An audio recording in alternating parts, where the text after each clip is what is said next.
গ্রাম্য এলাকার মানুষকে খুব কম খরচে বিভিন্ন অত্যাধুনিক চিকিৎসা পরিষেবা দিতে বিশেষ উদ্যোগ গ্রহণ করল ডক্টর নিস্তার সোশ্যাল ওয়েলফেয়ার সোসাইটি।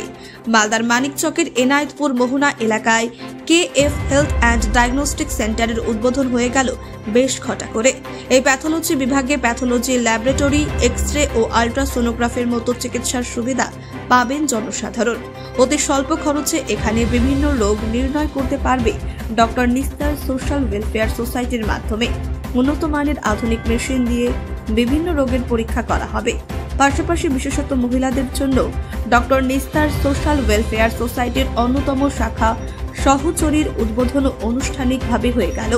ফিতে কেটে প্যাথোলজি বিভাগের দ্বার উদ্ঘাটন করেন কলকাতা থেকে আগত বিশিষ্ট চিকিৎসক ডক্টর তাপস চক্রবর্তী।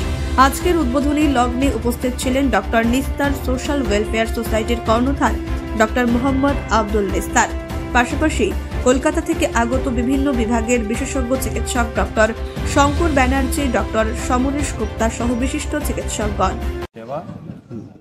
যে দেশ, যে জায়গা থেকে যে জলবায়ু, বাতাস, খাওয়া দাওয়া করে উঠে এসছি, ডাক্তারি পড়ার সময় সবসময় মনে হতো যদি ওদের জন্য কিছু করতে পারি। তো ভগবানের কাছে, ঈশ্বরের কাছে ভীষণভাবে কৃতজ্ঞ যে কিছুটা চেষ্টা করছি, করতে পারছি। তাতে আপনাদের সবার সহযোগিতা ভীষণ দরকার। ঠিক আছে। আচ্ছা, কি কি উদ্বোধন? ল্যাবরেটরি উদ্বোধন হলো আপাতত, এক্স-রে হয়ে যাচ্ছে, USG মেশিনটা শুরু হয়ে যাচ্ছে, চালু হয়ে যাবে। তারপরে ভোকেশনাল ট্রেনিং প্ল্যানিং আছে, মেয়েদের বিশেষ করে এগুলো আলোচনা হলো। ওদের ভবিষ্যতে এগুলো আস্তে আস্তে চালু হয়ে যাবে। স্বল্প মূল্যে সুবিধা গ্রাম্য এলাকায় এই ধরনের জাস্ট কি নো লস নো প্রফিটই হবে, যেটুকু করছে সেটুকুই করা হবে, যেরকম ভায়াবল থাকে আর কি। এই হচ্ছে আমার মেয়ে, ডাক্তার হয়েছে, গাইনি এমডি করছে, ছেলে ডাক্তার হয়েছে, ইন্টার্নশিপ ট্রেনিং চলছে, বিশেষ সেগুলা খারাপ, সাহেব নিস্তার, ইশাদ নিস্তার, প্রত্যেকের নামের পাশে আমি নিস্তার লিখে রেখেছি।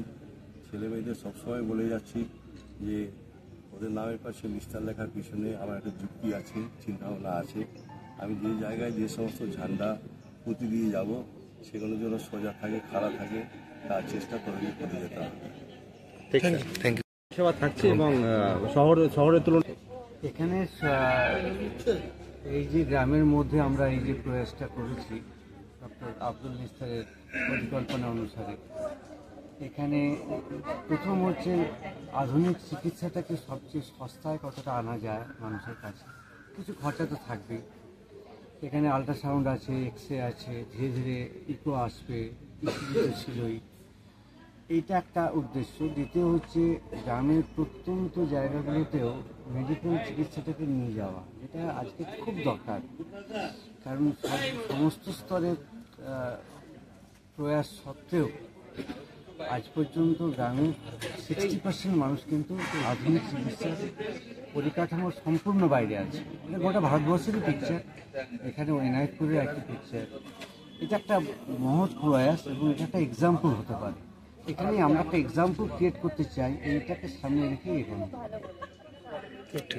এই বিষয়ে ডক্টর নিস্তার হোসেন, আব্দুল নিস্তার, ওর এমন একজন ডাক্তার, ও কিংবদন্তির পর্যায়ে চলে যাচ্ছে। এখন যেভাবে ও করছে, প্রথম থেকে সেই কারমাইকেল হোস্টেল থেকে শুরু করেছে, তার এই সুন্দর টেম্পারমেন্ট, সবাইকে হেল্প করা মানসিকতা, যেই আসুক হাসি মুখে তাকে হেল্প করা, যতটা পারা চেষ্টা করা, তার যতটা সামর্থ্য তার চেয়ে চেষ্টা করা করে করে আজকে এই মহিলা সে তৈরি করেছে। এই যে এই সেন্টারটা তৈরি করলো, নতুন সেন্টার আগেই করেছে, করার পর যে এটাকে যে এত উন্নত করে ফেলছে, একদম হেল্পফুল মানুষ। মূলত কি কি পরিষেবা পাবে স্যার? পরিষেবা তো এখনো পর্যন্ত আল্ট্রাসোনোগ্রাফি, USG সব করেছে, প্যাথোলজি ব্লাড সব এগুলো করেছে সবই। এমনিতেও মানুষের চিকিৎসিত হচ্ছেই বহু মানুষ, এবং সম্পূর্ণ ফ্রিতে এই যে চিকিৎসা করে আছে, এই মহানুভবতা, এই মহানতা নিস্তার দেখাতে পেরেছে, তার একদম এক্সাম্পল হিসাবে। কারণ সে এই সুন্দর মানসিকতার জন্য একদম অ্যাকচুয়ালি, এবং এটা আমি চাইবো এটা আরও অনেক বেশি ভালো হোক। আমরা তার পাশে আছি, আমরা অবশ্যই সবসময় হেল্প করার চেষ্টা করি। শহরে মানুষের, এখানের যে মানুষ, লোকাল মানুষের যে ইয়েটা আছে, সেইটা যাতে তাদের সাধ্য সীমার মধ্যে থাকে, সহ্য সীমা নয়, সাধ্য সীমার মধ্যে থাকে, যাতে তাদের মধ্যে কোনো রকম মনে হয় না যে এটা যে ইয়ে হচ্ছে, এবং প্রকৃতভাবে জাজমেন্টটাও যাতে হয় সেটা হবে, এটা করা হবে। মানে জাজমেন্ট যেগুলো পরীক্ষাগুলো হবে সেগুলো একদম নিখুঁতভাবে করার চেষ্টা করাচ্ছে, ভালো ভালো মেশিন নিয়েছে, ভালো ভালো ঠিক আছে। মালদা থেকে পরিতোষ সরকারের রিপোর্ট, কুলিক নিউজ।